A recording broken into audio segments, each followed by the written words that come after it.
अखण्डमण्डलाकारं व्याप्तं येन चराचरं तत्पदं दर्शितं येन तस्मै श्री गुरुवे नमः।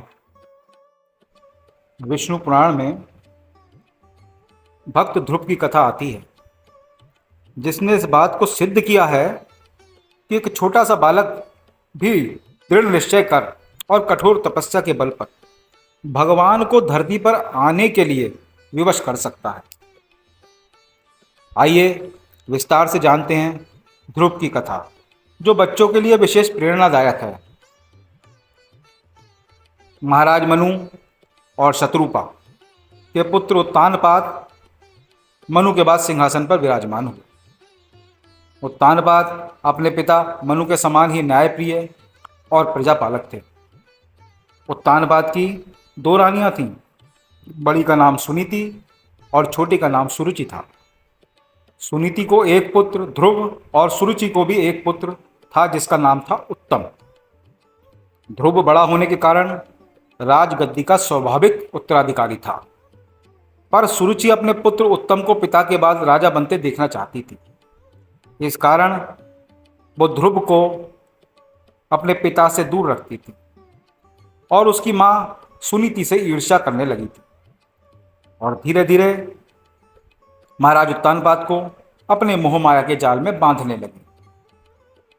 इस प्रकार सुरुचि ने ध्रुव और सुनीति को उत्तानपाद से दूर कर दिया। उत्तानपाद भी सुरुचि के रूप पर मोहित होकर अपने पारिवारिक कर्तव्यों से विमुख हो गए और सुनीति की उपेक्षा करने लगे। एक दिन बालक ध्रुव पिता से मिलने की जिद करने लगा। माता ने तिरस्कार के भय से और बालक के कोमल मन को ठेस न लगे, इसलिए ध्रुव को बहलाने लगी, पर ध्रुव अपनी जिद पर अड़ रहा। अंत में माता ने हार कर उसे पिता के पास जाने की आज्ञा दी। जब ध्रुव पिता के पास पहुंचा तो देखा कि उसके पिता राज सिंहासन पर बैठे हुए हैं। उस वक्त ध्रुव की आयु लगभग मात्र 5 वर्ष की रही होगी, और वहीं पास में उनकी भी माता सुरुचि भी बैठी हैं। अपने भाई उत्तम को पिता की गोद में बैठा देखकर ध्रुव की भी इच्छा हुई कि पिता की गोद में बैठा जाए, पर उत्तानपाद ने अपनी प्रिय पत्नी सुरुचि के सामने गोद में चढ़ने को ललायित प्रेमवश आए हुए अपने पुत्र का आदर नहीं किया। अपनी सौत के पुत्र ध्रुव को पिता की गोद में चढ़ने को उत्सुक देखकर सुरुचि को क्रोध आ गया और कहा, अरे लल्ला, बिना मेरे पेट से जन्म लिए किसी अन्य स्त्री का पुत्र होकर तू क्यों इतनी बड़ी इच्छा करता है? तू अज्ञानी है, इसलिए ऐसी अलभ्य वस्तु की इच्छा करता है। चक्रवर्ती राजाओं के बैठने के लिए बना यह सिंहासन तो सिर्फ मेरे पुत्र उत्तम के ही योग्य है। तू इस व्यर्थ की इच्छा को अपने मन से निकाल दे। अपनी विमाता के ऐसे वचन को सुनकर के ध्रुव कुपित होकर के पिता को छोड़कर अपनी माता के महल को चल दिए। उस समय क्रोध से ध्रुव के होठ कांप रहे थे और वह जोरों से सिसकियां ले रहा था। अपने पुत्र को इस प्रकार अत्यंत क्रोधित और खिन्न देख करके सुनीति ने ध्रुव को प्रेम पूर्वक अपनी गोद में बिठाकर पूछा, बेटा, तेरे क्रोध का क्या कारण है? किसने तेरा निरादर करके तेरे पिता का अपमान करने का साहस किया है? यह सुनकर ध्रुव ने अपनी माता को रोते हुए वह सब बात बताई जो उसकी माता ने पिता के सामने ही कही थी। अपने पुत्र से सारी बात सुनकर सुनीति अत्यंत दुखी होकर के बोली, बेटा, सुरुचि ने ठीक ही तो कहा है। अब तू अवश्य ही मंदभाग्य है जो मेरे गर्भ से जन्म लिया। पुण्यवानों से उसके विपक्षी भी ऐसी बात नहीं कह सकते। पूर्व जन्मों में तूने जो कुछ भी किया है उसे कौन दूर कर सकता है, और जो नहीं किया है उसे तुझे कौन दिला सकता है? इसलिए तुझे अपनी विमाता की बातों को भूल जाना चाहिए। हे वत्स, पुण्यवानों को ही राजपद, घोड़े, हाथी आदि प्राप्त होते हैं। ऐसा जानकर तू शांत हो जा। यदि सुरुचि के वाक्यों से तुझे अत्यंत दुख हुआ है तो सर्व फलदायी पुण्य के संग्रह करने का प्रयास कर। तू सुशील, पुण्यात्मा और समस्त प्राणियों का हितैषी बन। क्योंकि जिस प्रकार नीची भूमि की ओर ढलकता हुआ जल अपने आप ही जलाशयों में एकत्र हो जाता है, उसी प्रकार सत्पात्र मनुष्य के पास समस्त संपत्तियां अपने आप ही आ जाती हैं। माता की बात सुनकर के ध्रुव ने कहा, माँ, अब मैं वही प्रयत्न करूंगा जिससे संपूर्ण लोकों में आदरणीय सर्वश्रेष्ठ पद को प्राप्त कर सकूं।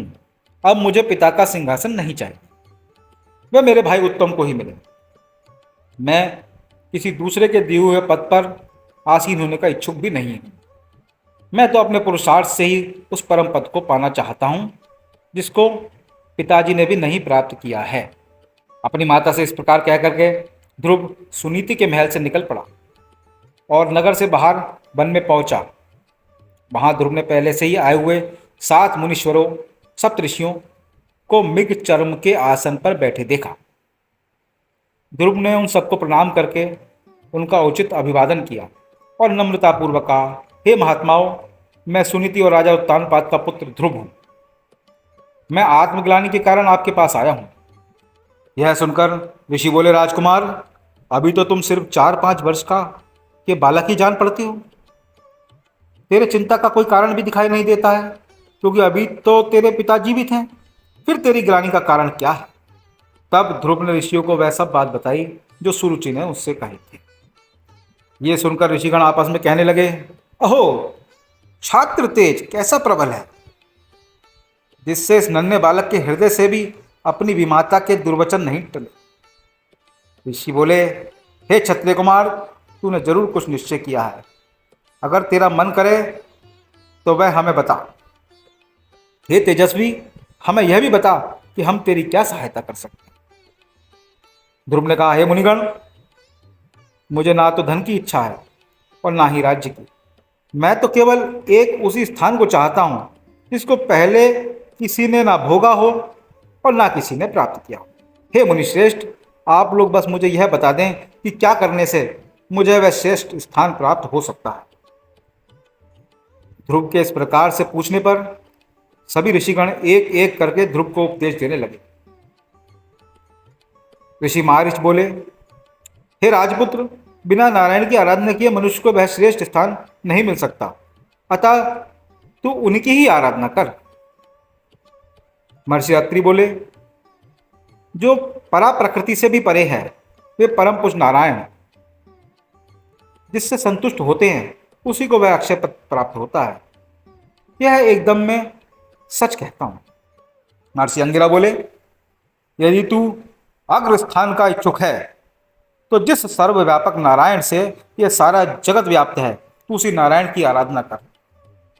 महर्षि पुलत्स्य बोले, जो पार ब्रह्म, परम धाम और परम स्वरूप है, उस नारायण की आराधना करने से मनुष्य अति दुर्लभ मोक्ष का पद को भी प्राप्त कर लेता है।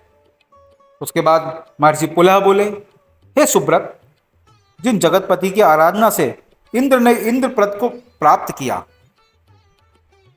तू उन यज्ञपति भगवान विष्णु की आराधना कर। उसके बाद महर्षि क्रतु बोले, जो परम पुरुष, यज्ञ पुरुष, यज्ञ और योगेश्वर हैं, उन जनार्दन के संतुष्ट होने पर कौन सी वस्तु ऐसी है जो दुर्लभ है। उसके बाद अंत में वशिष्ठ जी बोले, हे वत्स, विष्णु भगवान की आराधना करने पर तू अपने मन में जो कुछ भी है और जो कुछ भी तू चाहेगा वह अवश्य ही प्राप्त कर लेगा। उसके बाद ध्रुव ने कहा, हे महर्षि, आप लोगों ने मुझे आराध्य देव तो बता दिया, अब कृपा करके मुझे यह भी बता दीजिए कि मैं किस प्रकार उनकी आराधना करूं। ऋषिगण बोले, हे राजकुमार, तू समस्त ब्रह्म विषयों से चित्त को हटाकर एकमात्र नारायण में अपने मन को लगा दे और एकाग्रचित्त होकर के ओम नमो भगवते वासुदेवाय इस मंत्र का निरंतर जाप करते हुए उनको प्रसन्न कर। यह सब सुनकर ध्रुव उन ऋषियों को प्रणाम करते हैं और वहां से चल दिए और यमुना के तट पर अति पवित्र मधु नामक मधुवन में पहुंचकर, जिस मधुवन में नित्य श्रीहरि का सानिध्य रहता है, उसी सर्व पापहारी तीर्थ में ध्रुव कठोर तपस्या करने लगते हैं। इस प्रकार दीर्घकाल तक कठिन तपस्या करने से ध्रुव के तपोबल से नदी, समुद्र और पर्वतों सहित समस्त भूमंडल अत्यंत क्षुब्ध हो गए और उनके क्षुब्ध होने से देवताओं में खलबली मच गई। तब देवताओं ने अत्यंत व्याकुल होकर इंद्र के साथ परामर्श करके ध्रुव का ध्यान भंग करने का आयोजन किया। देवताओं ने माया से कभी हिंसक जंगली पशुओं के द्वारा तो कभी राक्षसों के द्वारा ध्रुव के मन में भय उत्पन्न करने की कोशिश की, परंतु विफल रहे। पर ध्रुव की माता के रूप में भी उसका ध्यान भंग करने का प्रयत्न किया, पर ध्रुव एकाग्रचित्त होकर सिर्फ भगवान विष्णु के ध्यान में लगा रहा और किसी की ओर देखा तक नहीं। जब सब प्रकार के प्रयत्न विफल हो गए, तब देवताओं ने को बड़ा भय हुआ और सब मिलकर श्री हरि की शरण में गए। देवता बोले, हे जनार्दन, हम उत्तानपाद के पुत्र की तपस्या से भयभीत होकर आपकी शरण में आए हैं। हम नहीं जानते वह इंद्र पद चाहता है या उसको सूर्य, वरुण या चंद्रमा के पद की अभिलाषा है। आप हम पर प्रसन्न होइए और उसे तप से निवृत्त कीजिए। श्री भगवान बोले, हे देवगण, उसे सूर्य, इंद्र, वरुण, कुबेर आदि किसी पद की अभिलाषा नहीं है। आप सब लोग निश्चिंत होकर के अपने स्थान को जाएं। मैं तपस्या में लगे हुए उस बालक की इच्छा को पूर्ण करके उसे तपस्या से निवृत्त करूंगा। श्री हरि के ऐसा कहने पर देवगण उन्हें प्रणाम करके अपने स्थान को चले गए। भगवान विष्णु ने अपने भक्त की कठिन तपस्या से संतुष्ट होकर उसके सामने प्रकट होकर के दर्शन दिए। श्री भगवान बोले, हे उत्तानपाद के पुत्र ध्रुव, तेरा कल्याण हो। मैं तेरी तपस्या से प्रसन्न होकर तुझे वर देने के लिए प्रकट हुआ हूं। मैं तुझसे अति संतुष्ट हूं। अब तू अपनी इच्छानुसार वर मांग। भगवान विष्णु के ऐसे वचन सुनकर के बालक ध्रुव ने आंखें खोली और ध्यान अवस्था में देखते हुए भगवान को शंख, चक्र, गदा और पद्म भीषण धारण के हुए देखा। भगवान विष्णु के ऐसे वचन सुनकर बालक ध्रुव ने आंखें खोली और ध्यानावस्था में देखे हुए भगवान को शंख, चक्र, गदा और पद्म धारण किए हुए साक्षात अपने सामने खड़े देखा। तब उसने भगवान को साष्टांग प्रणाम किया और सहसा रोमांचित तथा परम भयभीत होकर भगवान की स्तुति करने की इच्छा की। पर इनकी किस प्रकार स्तुति करूं, यह सोचकर ध्रुव का मन व्याकुल हो गया।